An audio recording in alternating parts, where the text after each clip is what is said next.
most important events in Jewish history was the giving of the Torah on Mount Sinai, otherwise known as Mount Horeb.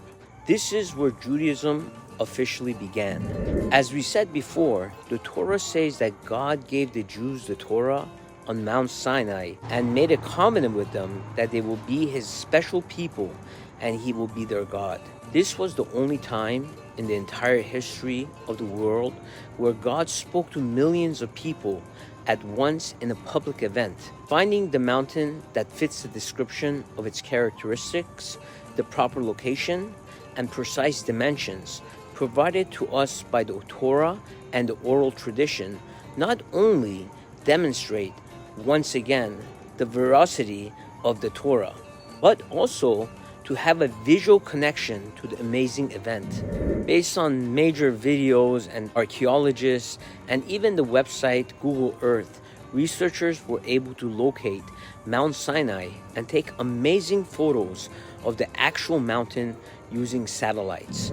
In Deuteronomy 1, we are told that the Israelites left Mount Sinai at a place called Horeb and headed towards the Amorite mountain on the southwest corner of the Dead Sea, and at the same time headed towards a place called Kadesh Barnea, which in essence is where we know from the book of Numbers, Sefer Bamidbar, that Kadesh Barnea is geographically situated next to Eilat.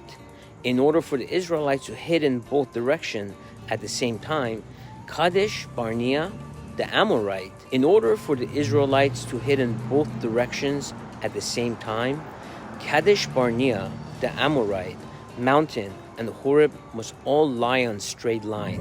In the Torah, it reports that from Horeb, they crossed the whole wilderness. Now let's compare it to the factual evidence they found based on geography.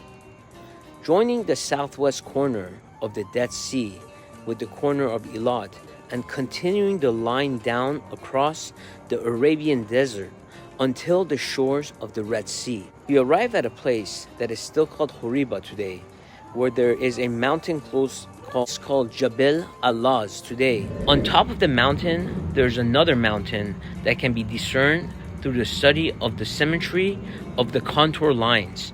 The contour lines show the shape of a mountain at a given height. You can see that the mountain takes on the form of an asymmetrical cone on 1720 meters, with the highest point being about 1960 meters. This makes the cone like a mountain that rests on top of another mountain, which a height is about 240 meters. The upper mountain measures precisely 500 amot, which is exactly 237 meters. According to Jewish oral traditions, the diameter of the mountain was about 12 kilometers wide. The factual evidence: using Google Earth, we were able to measure the diameter of Jabel Al-Lawz, which measures about 12 kilometers. According to the Bible, at the top of the mountain, there were bushes, and at the very top, there was a cave and an easily noticeable breach gap in the rock and a river.